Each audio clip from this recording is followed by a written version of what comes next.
Hi, I'm Judy Gallagher, culinary director and food editor for flavorsandmore.com. Who doesn't love a succulent, juicy roast chicken?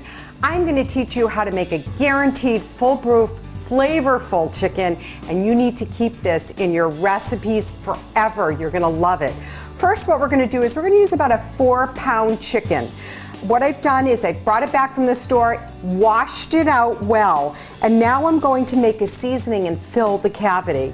My seasonings include poultry seasoning. I mix it with smoked paprika, partly because my Nana was Hungarian and there's nothing like Hungarian paprika, and part because I like the flavors that smoked paprika really brings out, especially in poultry, which is very mild. I put in a little garlic salt for that extra flavor and grind that fresh ground pepper.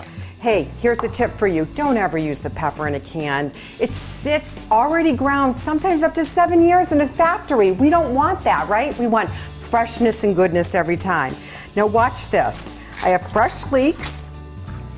What I'm gonna do is, whenever I'm roasting a chicken, I keep a pot of chicken stock on the stove.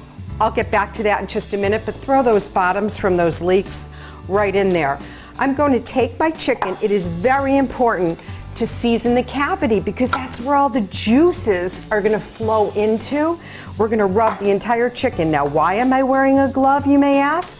In a way, it is surgery, but also so I don't cross-contaminate. What I'm going to do is keep one hand free, because if the phone rings and I need to talk to my girlfriend while I'm roasting the chicken, I can do it. Okay, now let's get started. I have lemon, rosemary. Grow a rosemary bush. It'll cost you $1.99 at a Home Depot to buy a plant. It will grow forever. It is amazing. You can share it. You can tie this on gifts to give it, but it's so much fun to cook with fresh. Look at this. I pull on the twig with one hand and it all comes off perfectly. I'm going to remove the surgical glove. Let's talk about the butter, shall we? Always use unsalted butter. Why? You want to control the salt. If you use salted butter, it's going to build up that sodium. We want to control all the flavors. Over here I have truffle butter. Never double dip. We don't want to get that chicken, that raw chicken in the butter. I'm going to dab it with truffle butter. Can't find truffle butter at your grocery or gourmet store? Don't worry, you can always find truffle salt.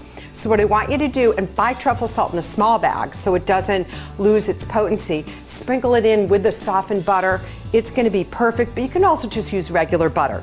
Remember, in chicken, stuff both sides of the chicken, okay? Don't forget that little back part as we know it. The lemons are gonna explode with flavor. And the key, we are roasting this upside down. 20 minutes upside down. Why? All those juices are gonna run to the breast, and that's what's gonna make a moist chicken. Now let's go over here. 350 degree preheated oven. When I say to preheat your oven, preheat it for a good solid 30 minutes to make sure that you have the proper temperature. Now look at this baby. It's right at about 175. When it sits, it's gonna come up to 180 degrees where you want it. See how I know it's done? See how the leg is just pulling off so gently? Now, why do I have this pot right here? Because I'm making chicken soup, and I can put some of the drippings in the soup to give that richness and that flavor. A whole nother meal, any scraps, and drop the carcass in. I don't like to cook with the raw chicken into the pot because it adds too much fat and grease. So you're gonna make basically 2 meals out of this. And by the way, don't ever trust those poppers that come in some chickens. Often they forget to pop and your chicken's gonna be much too well done. So remember my rule, 20 minutes, breast down, and look for this pull. Look at this, is gonna be just gorgeous. I'm Judy Gallagher, and I'm so happy to share my tips and trends and a few other simple ideas for your perfect roast chicken.